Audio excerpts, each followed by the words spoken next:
Good morning and welcome. I'm going to talk about the origin stories of how I got to where I am today as a mental mama. So my oldest, P, has gone through a lot of mental health issues. They started off about maybe a year and a half ago of just feeling like, they didn't feel right in their body, was wanting to transition. And with that, unfortunately, came some feelings of depression, suicidal ideation, and several instances of self-harm. And so what resulted is P having to be what's called Baker acted here in Florida, where you are under observation for about 48 hours to determine what level of psychiatric care you will need. Got Baker acted probably about 15 times in the past year and a half. Amidst that, saw multiple psychiatrists, therapists.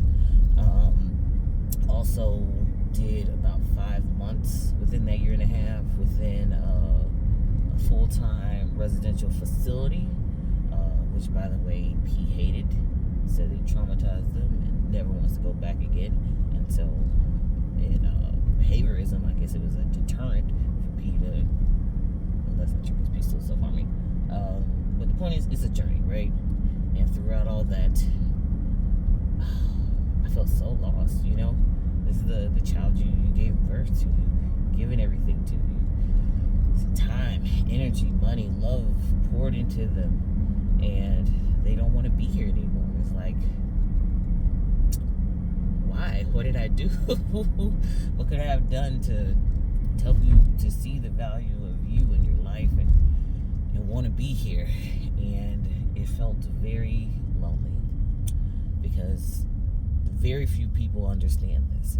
Thankfully, I'm a part of a IOP, which is an intensive outpatient program, which includes a parent group, and so parents who are also going through the same thing get to sit and talk about these issues. But unfortunately, this is a unique IOP group. Most of them are tailored towards the kids and focusing on the kids, and really does it understand that, hey, as our child is going through this, parents are going through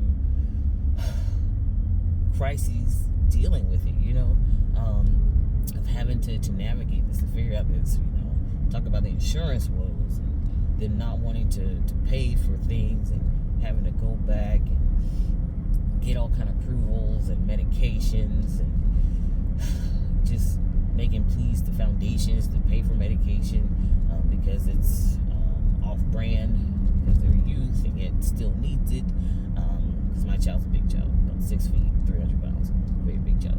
And so the regular dosage and amounts that they have prescribed for kids doesn't necessarily work for them. So we gotta come up with a plan that really helps me. But the biggest thing and why I started this channel and how I'm going to check in pretty regularly, just dropped off my little one, it's just talking about some of the things that we've gone through, some of the pains, some of the lessons learned. We're going through some DBT, where we're learning dialectic behavioral therapy, different ways on how to deal with emotional regulation, a lot of mindfulness, just different ways to help P understand what they're feeling, how to navigate, and some helpful strategies on how to deal with some of the feelings that they are encountering, as opposed to some of the feelings, the old ways, right? So the unhelpful or harmful ways P used to deal with these emotions would be to self-harm. And P used to self-harm by cutting, and a couple times has tried to take bottles of pills. And so with the cutting, we're talking about at least 400 or 500 cuts on their arms and legs. And then got suspended from school for cutting because it was a weapon. I was like, really? My child's having a mental health issue and they are self-harming in school. Instead of somebody calling me and calling the counselor or getting them help, you kick them out of school and further exacerbate, making their mental health problem even worse. So that's a whole nother so we'll talk about another day because I'm coming for you, school. Don't think I forgot. I'm gonna put you on blast for that foolishness. But yeah, and so just going through a lot of these issues of the cutting, right? And so once that happened, P realized, okay, I can't cut with sharp items anymore because I'll get in trouble at school. I'm going to move to scratching with my nails. And so now P has created these jagged sort of scratches everywhere on their arms, on their legs, on their face. At one point, they started cutting words into their body, and it just got extreme. And so our psychiatrist called it one of the worst cases of cutting that he had ever seen in his 20 years of providing care. And so it was definitely trying to figure out different medications, different therapies. What can we do to get P on track? Because part of it was, self-soothing because of the pain. Part of it became habit. Like I said, this was the go-to strategy when P was having any feelings of, sadness, depression, anxiety. This is what P would do. And so I'm trying to, I'm trying to talk to this child. I'm trying to comfort this child. I'm trying to watch this child because, again, they're cutting. So we're having to hide all the knives, all the scissors, all the tools. At one point, they used a screwdriver. Had to hide glass because at one point they started to break glass to use to cut. Anything with a sharp edge, anything that was tough that could be broken and create a sharp edge. It became to the point where we had cameras all in the house just to watch P's movement.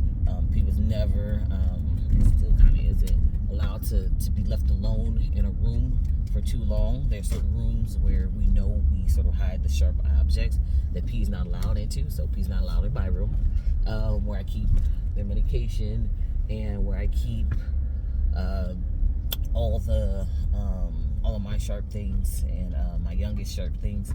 And P's not allowed in the garage. And again, when they're in the kitchen, they're watched at all times. And so these are some of the things that we had to really go through in dealing with P. And on top of that, not only am I dealing with it, but their younger brother is dealing with it too. And so there's a lot to unfold and unpack that hopefully I will find a good platform. But this is just the origin story, the vent, to let you know what we're going to dive into throughout this channel. Again, I am not a psychiatrist. I'm a mama who is going through this and who has learned a few things and hopefully can be able to share them with you. So we all have a blessed day.